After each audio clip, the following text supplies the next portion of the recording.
We're going to be ranking the mainline Pokemon games. First off, we are starting with the Shadow Realm tier, i.e. I have not played these games. I will be ranking these games in order of consoles, from the Game Boy Advance, the DS, the 3DS, and the Switch mainline games. These are the games I have actually played, which is basically all of them. The rules for a tier list. If the tier list aligns with your opinion, then it is a good tier list. If the tier list does not align with your opinion, or you disagree, then it is a bad tier list. Disclaimer, this is my personal opinion and it may change in the future because I'm a human. Cry about it.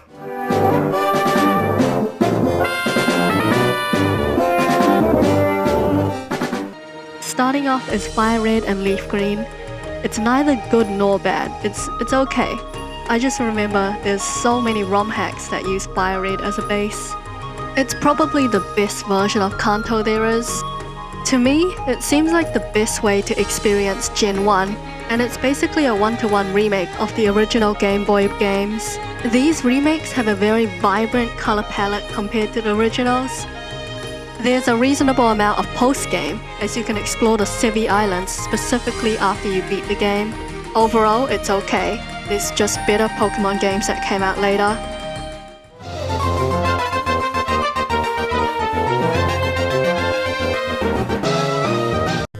Emerald is the first real quality Pokemon games that completed the Pokemon formula. It introduced series staples like Pokemon Natures and Double Battles. Emerald has a cinematic quality to it. The game looks beautiful and runs well. I've replayed this game so many times that I've lost count.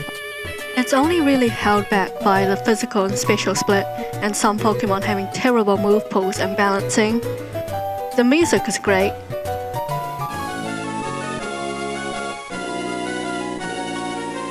There's such a grandiose sense of exploration and adventure, especially when you're venturing out into the ocean. All in all, Emerald is a very good Pokemon game. Hoenn is glorious, and it still holds up today. On a different note, these games are so highly regarded that the prices of second-hand Pokemon games on the GBA and DS era are exorbitant. I sold this game for $420.69 on the marketplace, free shipping of course. I didn't think it would actually sell.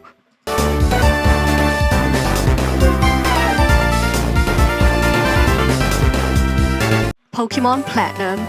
I have to admit, this is a generation that I'm most nostalgic for. I started off with Gen 4. In fact, the very first Pokemon that I learned off when watching my brother play the DS was Infernape. I was like 7 or 8 years old. But even then, this game is excellent. There's no reason to play Diamond and Pearl when Platinum exists. The physical special split let more Pokemon and moves be viable. The game is full of content.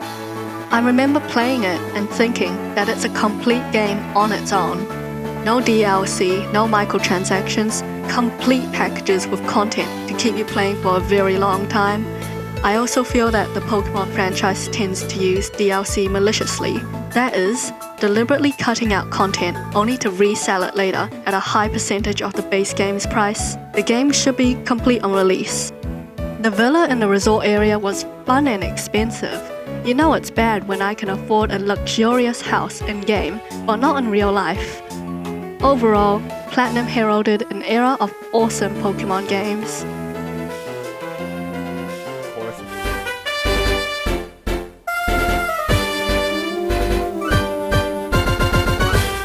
Heart Gold Soul Silver is the best Pokemon remake to date. It is the superior Johto experience.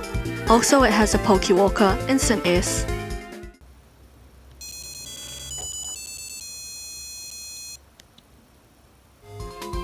It is a visually pleasing Pokemon game.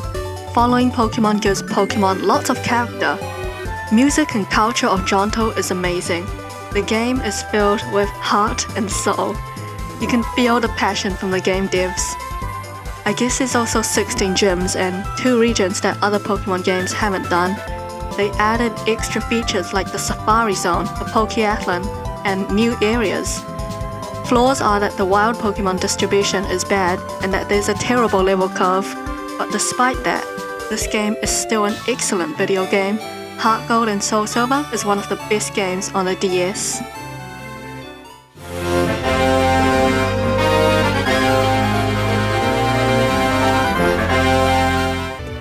The once underrated Pokemon Black and White is now overrated.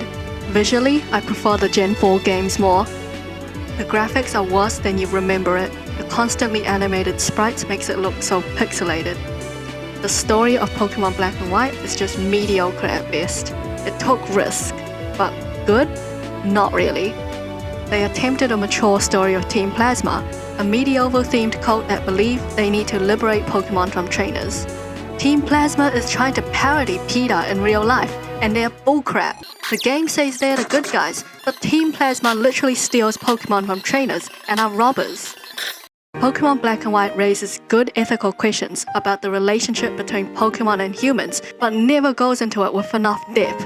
Pokemon are subject to the selfish commands of trainers. They get pushed around when they are our partners at work. You have to wonder, are we only keeping Pokemon around to fight all our battles for us? It broke my suspension of belief about the whole premise of this franchise, where children have pet animals attacking and mauling each other. If they made Team Plasma like an actually good organization that helps Pokemon, create Pokemon hospitals, adopt abandoned Pokemon, that would have been a real moral question of whether we should fight this cult or not. The game tries to ask the player, aren't we actually the bad guys for forcing Pokemon to hurt each other? But Team Plasma is comically evil.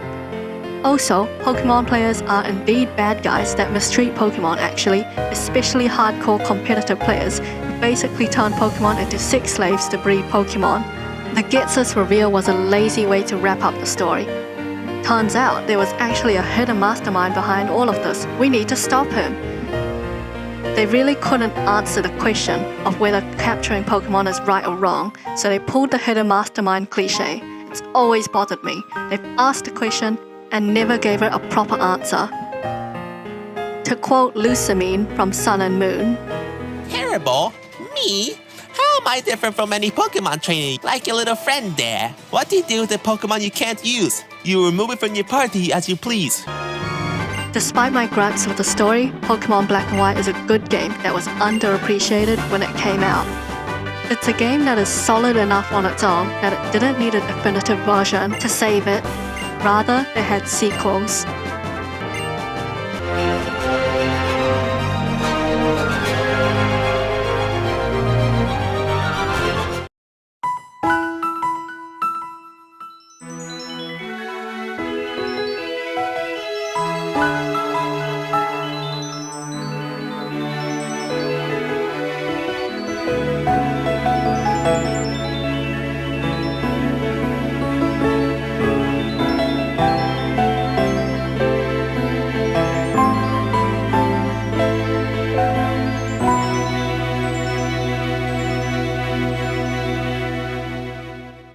Black and White 2 are probably the best Pokemon games in the franchise, not gonna lie. There's just so much content in it. It's the last fully realized, complete Pokemon game. There's a lot of things I like about this game. The Marine Tube, for example, is just so majestic.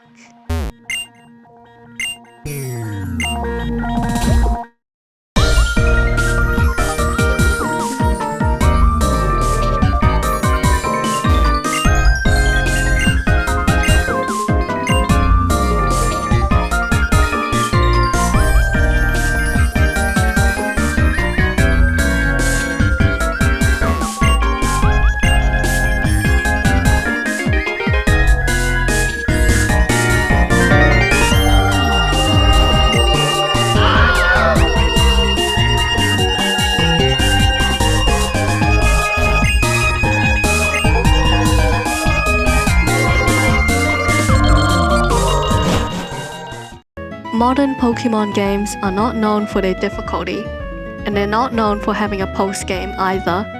In Pokemon Black and White 2, one example of a post-game activity that is relatively challenging is a White Tree Hollow.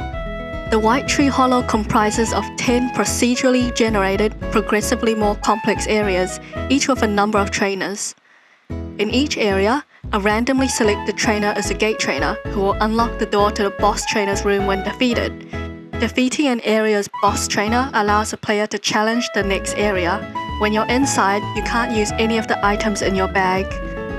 If you manage to beat Binga in Black Tower or White Tree Hollow, you can go to Alder's house and get a free shiny Gibble in Black 2 or a shiny Dratini in White 2. I may have spent some time leveling up the Join Avenue, which starts off as an empty pathway. It's really fun seeing your shopping mall develop and having lots of different useful shops, such as a beauty salon to make your Pokemon more beautiful, a cafe to feed Pokemon delicious meals, a dojo to help train Pokemon to become stronger, a florist to help people relax with beautiful flowers, a raffle shop to gamble, to make people excited, a market to sell lots of diverse things, a nursery to help eggs hatch, and antique shops full of unique items. Every day, various NPCs will wander into Join Avenue. As a handler of the avenue, your job is to talk to them and allow them to set up businesses within the premises.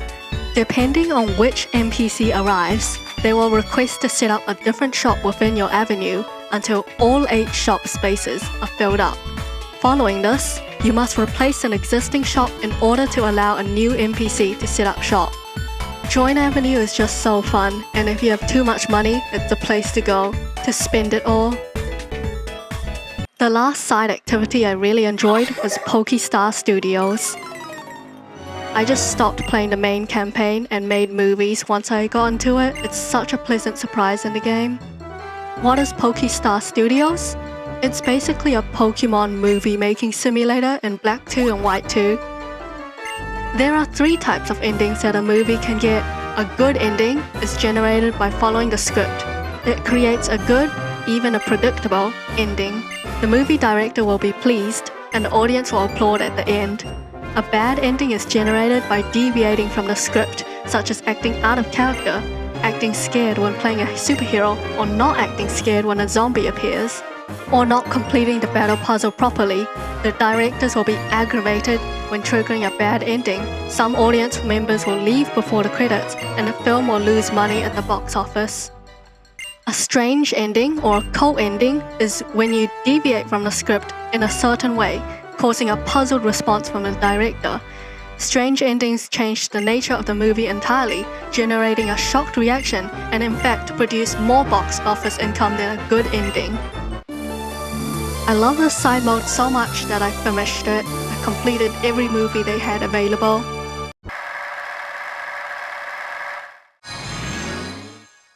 Check out this movie I made. It's one of my favorite ones. And fair warning, I hope the shoddy AI voiceover helps.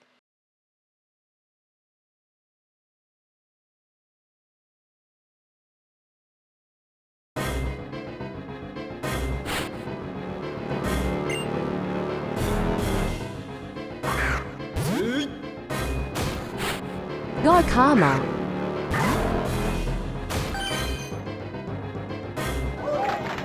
Stop right there, human. A talking Pokemon. It's not often that we get wild humans showing up in town. They're dangerous and need to be eliminated quickly. Did it just release a person from that ball? It's like everything is backward. Humans using Pokemon. What is this madness? Could this be? Is this the future? HMM. What is this? You're a strange-looking human. You look kind of a scientist, but I've never seen your type.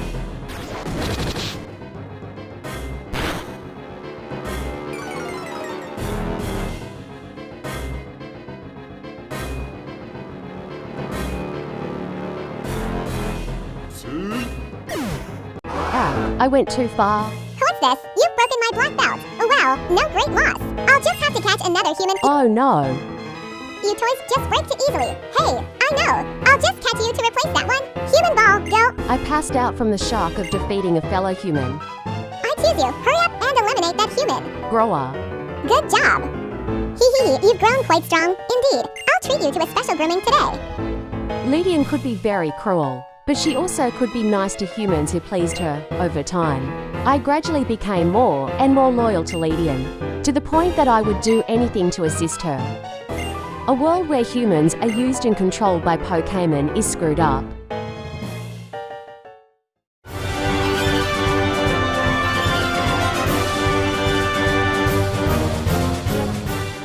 It's decent, but it's also where Pokemon games started not having a post-game. It's super easy to overlevel. The characterization of the rival and friend characters in the story is pretty weak, but the customization of clothes is still the best in the series. This game looks good for the 3DS era, and it's also the first time you get to see the Pokemon in 3D as well. I also really like Pokemon Amy because you get to pet and feed your Pokemon.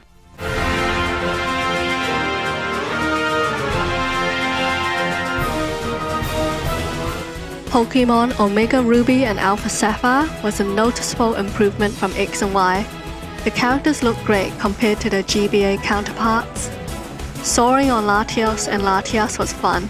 They should bring that back for later games. The games were pretty and you can play through the game with new Pokemon. Supposedly, this was the last Pokemon game with a proper national dex. For the 3DS games, I emulated them through Citra, and Omega Ruby Alpha Sapphire made me think I would buy these games. The other 3DS games, not so much. I really enjoyed Auras, and I think it does a lot right. Two things holding back this game is the easy difficulty and the fact that it should have adapted missing content from Pokemon Emerald.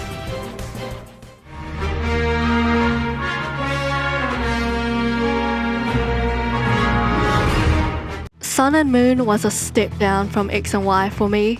If X and Y is A tier, Sun and Moon is B tier. If X and Y is D tier, Sun and Moon is E tier.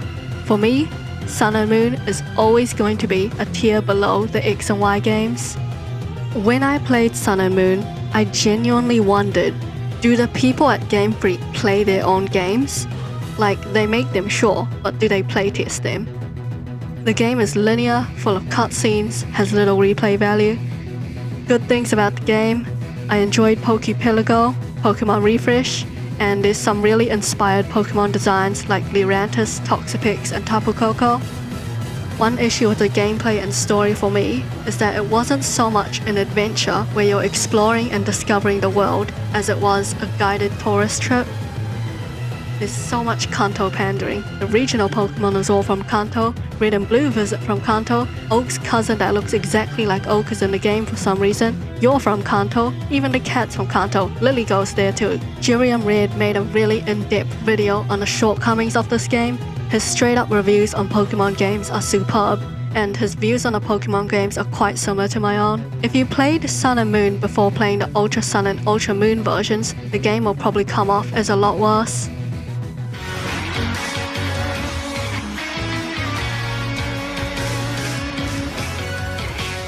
Pokemon Sword and Shield is an awful video game that is not worth the money. It doesn't help that I played Breath of the Wild afterwards, which is my first Zelda game, and the difference is night and day. It's embarrassing. Watch this interview from the director of Breath of the Wild. You can see the difference in the mentality and in the quality of what has been put out. だから誰が何をやってどんなものをその世界に作ってるのかっていうのは本当に遊んでみないとわからないっていうことで、今回はねゲームをこう作りながら要所要所でそこまでできてきたものを全員で遊ぶっていうね、自分たちが作ってきたものは一体何なのかっていうのをそこでちゃんと確かめるっていうことね。ただやっぱり期間区切られてる決められてる中でそういう遊ぶ時間って例えば1週間ぐらい平気でみんなでこう遊んだりするわけで、そんなの入れてたら大変なんですけど、でも基本的にそういうものを入れたことによって全体的なスケジュールは逆に短くて済んだっていう部分もあって、と言いながらちょっと最初にねスケジュールの見方をちょっと誤って皆さんに延期してくださいなんてお願いをしちゃいましたけど、でも全体としてはちゃんとしっかりしたものができてて、どんどん毎回みんなで確認し合うことで良くなってるっていう手応えはね確認できたので、そういうやり方っていうのはとっても良かったかなと思ってますね。Radical Soda has a 4-hour rant on how much Pokemon Sword and Shield sucks. There's also the missed opportunities in not having a third definitive version.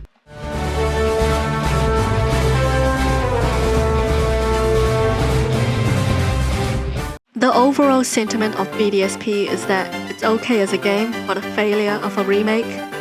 In my opinion, it's a bastardization of the original. Gen 4 did not need a remake, evidenced by the fact that they changed virtually very little. You know that they literally pasted over the code into the Unity engine when the same glitches from the DS era can be replicated more than a decade later. I said this before, but I started off with Gen 4. It's the generation that got me into Pokemon in the first place. I remember replaying Platinum with the secret bases, and I was looking forward to this feature being in the so-called faithful remakes. It was one of the small things that I was looking forward to. But instead, I got Medusa's garden of statues. It's these little details that can make all of the difference. BDSP is a case study on how not to remake a game. They'll buy no matter what I try is a mentality I despise in creators no matter what the medium. BDSP doesn't surpass or transform the originals like the other remakes. Instead of making a definitive experience, they settle for different so that the old games don't become obsolete. And you know that the Pokemon company is just gonna keep making remakes because it's much easier and profitable to remake an old game than it is to reinvent or come up with something new. It's duplicitous because if the game fails, they'll put the blame on Ilka, even though Masuda, a senior from Game Freak, is directing it and approving the decisions made on the game.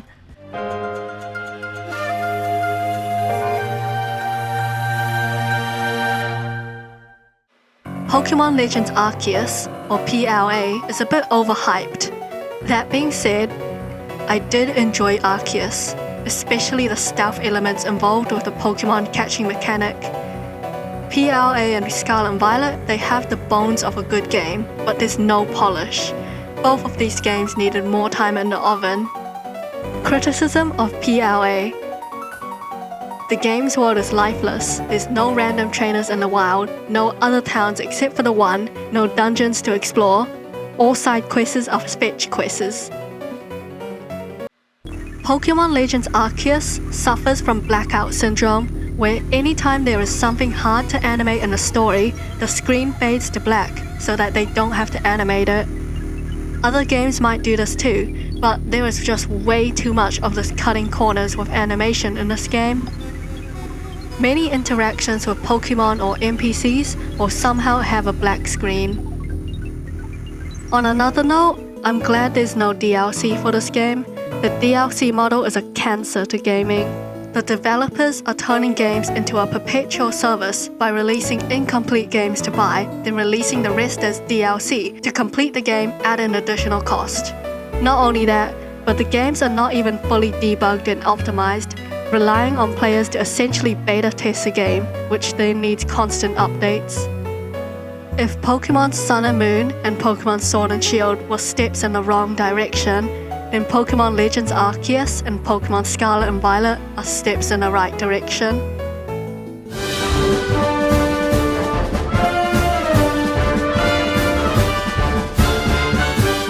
Pokemon Scarlet and Violet does have good things going for it. Addressing the elephant in the room, the performance of this game is god-awful. So many glitches and clipping through. The environmental textures are so muddy and bad. Quality of life updates? I sleep. Duplication glitches? Gotta patch those up ASAP. They definitely skimped out on the shop interiors and the NPCs that you can interact with. In terms of good things, they stuck the landing with the Area 0 ending. Music is stellar, there are so many soundtracks that I like. Pokemon designs are really good this generation. Granted, they reused quite a few old designs, but on the whole, it's way better than Sword and Shield. Characters are likable. Nemona is now unequivocally my favorite Pokemon rival. The Pokemon themselves look better than they ever have before. The music and characters are fine, but the game is outdated at launch, and it plays like a bag of rocks and a pile of sticks. And there you have it, my tier list of at least one iteration of each generation in the mainline Pokemon games. I have easily spent over 1,000 hours of my life playing Pokemon games, probably closer to 2,000 hours or more, to be honest. Each one of these games you see here, I have spent at least 50 hours, wow, upwards of 100 hours each of my life playing. That's including all the times I've replayed these games. And hey, you should subscribe to the channel if you haven't already. I'm starting to spend a lot more time making these videos. I hope you enjoyed the video, and I hope to see you next time.